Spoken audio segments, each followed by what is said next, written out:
The man hammered in the final nail of his life. Then he suddenly had a heart attack and passed away. The last nail in his hand rolled down the roof. It landed right inside his toolbox. Just like his life, he left behind no mess. Eli was the most loved man among the housewives in town. At that moment, several women were playing cards and discussing his funeral, but only Gabby stayed silent, because she remembered the day she first moved here. Back then, her husband was always busy with work. He would only buy expensive gifts to make up for his absence. The kind repairman noticed how lonely she was, so he kindly invited her to join the other housewives' card game. But Gabby's first appearance left everyone shocked. So, is she in?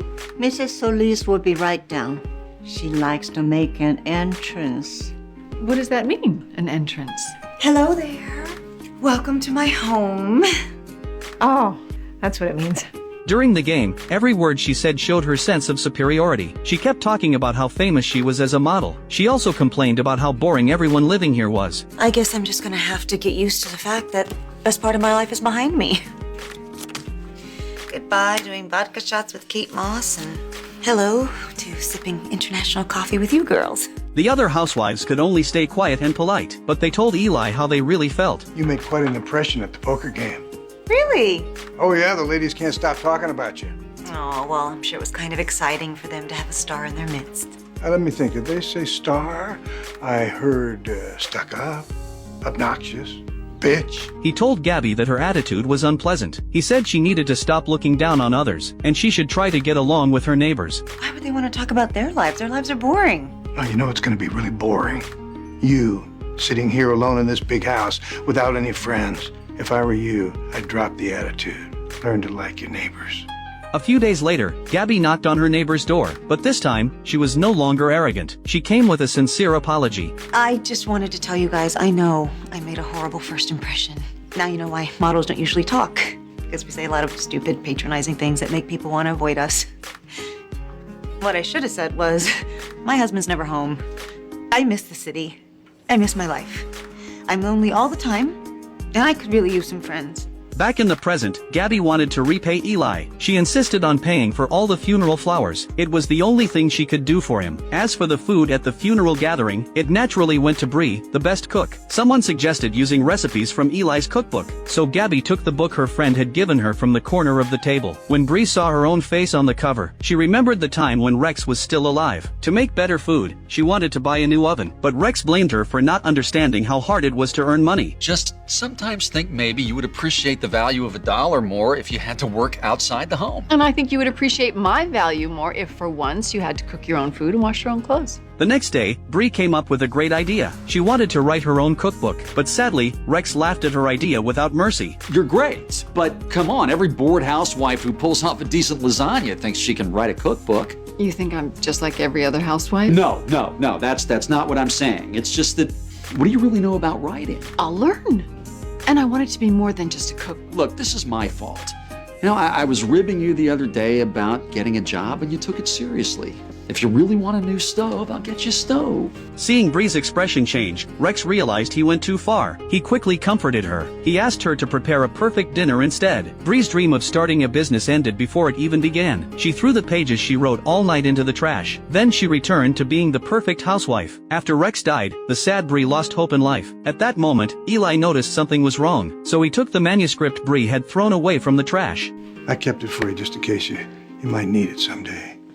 Hope you don't mind. I gotta tell you, I made your Cajun meatloaf. Whew. That may be my favorite meal ever. I can't believe you saved this. Chris, I'm not really in the mood to write a cookbook right now. Well, maybe one day you will be.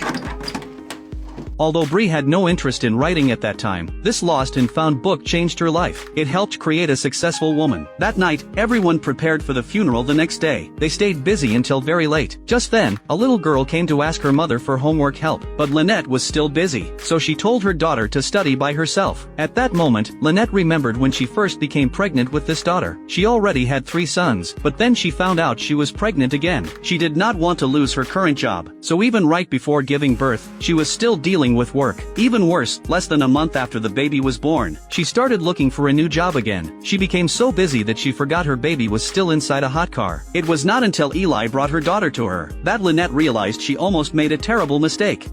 Oh my God.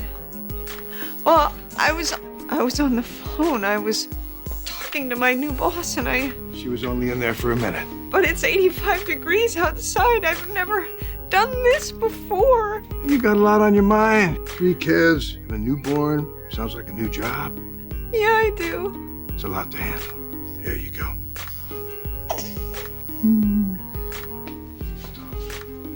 After remembering Eli, Lynette decided to put everything aside. She wanted to spend more time with her beloved daughter. At that moment, only Susan was left in the kitchen. She poured herself a glass of wine. Then she remembered the 3 relationships Eli had witnessed. When Susan discovered Carl had cheated on her, she threw away all his things. She also asked Eli to change the locks on her house. But from Eli, she learned that her husband had more than one affair. This made her even more furious. Years later, after divorcing her second husband, she asked Eli to change her locks again. This time, she cried terribly. Mike was the love of her life. Their breakup was something neither of them wanted. Eli could not stand seeing Susan so heartbroken, so he sat beside her and shared his thoughts about love. I don't know much about love. I've dabbled in it once or twice, but it always seemed more trouble than it was worth. Told myself I wasn't missing much.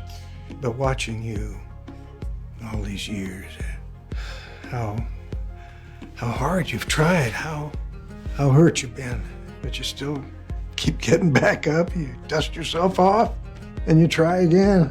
Maybe I am missing something. Maybe it is worth it.